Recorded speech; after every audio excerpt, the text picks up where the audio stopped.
ذرا ایک سوال اپنے دل سے پوچھئے، اگر اللہ آپ کو وہ سب کچھ دے دے جس کے لیے لوگ ساری زندگی محنت کرتے ہیں، اگر آپ کے پاس رزق کی کمی نہ ہو، امن ہو، صحت ہو اور مستقبل کا کوئی خوف نہ ہو، تو کیا یہ اللہ کی خوشنودی کی ضمانت بن جاتا ہے یا پھر یہ ایک آزمائش بن جاتا ہے؟ آج کی یہ ویڈیو کسی خواب کی تعبیر نہیں بلکہ ایک برباد خواب کی داستان ہے۔ یہ داستان ہمیں قرآن سناتا ہے، اللہ خود بیان کرتا ہے اور تاریخ اس کی گواہ ہے۔ یہ داستان ہے اس قوم کی جسے اللہ نے فرمایا، ہم نے انہیں ایسی نعمتیں دیں جن میں ہماری نشانیاں تھیں، لیکن وہ قوم نشانیاں دیکھ کر بھی نشانیاں سمجھ نہ سکی۔ اس قوم کا نام قوم سبا، اور یاد رکھیے قرآن میں کسی قوم کا ذکر تفریح کے لیے نہیں ہوتا بلکہ تنبیہ کے لیے ہوتا ہے۔ اللہ تعالیٰ سورہ سبا میں واضح طور پر فرماتے ہیں کہ سبا کے رہنے کی جگہ میں ایک نشانی تھی، دائیں اور بائیں 2 باغات تھے، انہیں کہا گیا اپنے رب کا دیا ہوا رزق کھاؤ اور اس کا شکر ادا کرو۔ یہ بہت اہم نکتہ ہے، اللہ نے پہلے نعمت گنوائی، پھر حکم دیا اور پھر انجام بتایا، یہ اللہ کا طریقہ ہے۔ ناظرین، اسلامی مورخین جیسے امام طبری، ابن کثیر، امام قرطبی لکھتے ہیں کہ قوم سبا یمن میں آباد تھی، ان کا دارالحکومت مارب تھا۔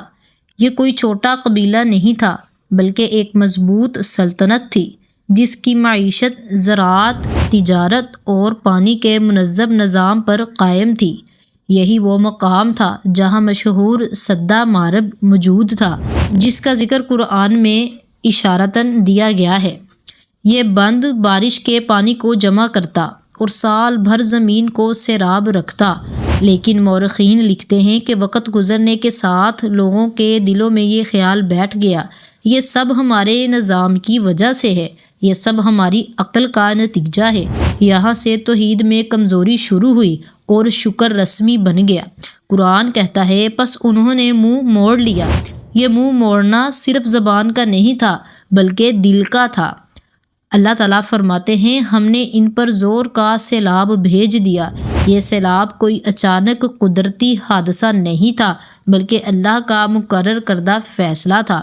اور پھر اللہ تعالیٰ فرماتے ہیں اور ہم نے ان کے باغات کو کڑوے پھلوں والے باغات سے بدل دیا، یعنی راحت زحمت بن گئی، نعمت آزمائش، عزت ذلت بن گئی۔ یہ تبدیلی ایک دن میں نہیں آئی بلکہ نافرمانی کے بعد آئی۔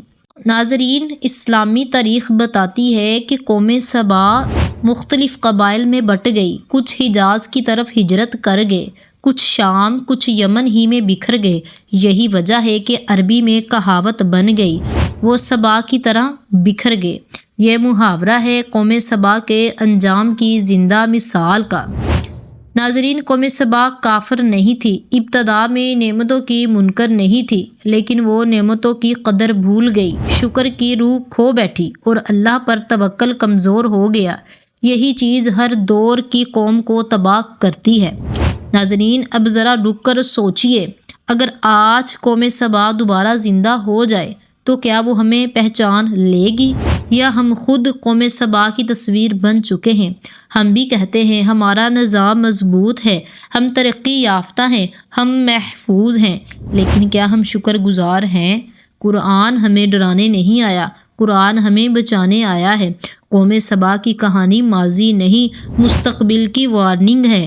اگر یہ ویڈیو آپ کے دل کو چھو گئی ہو تو یہ صرف ایک ویڈیو نہیں، یہ ایک پیغام ہے۔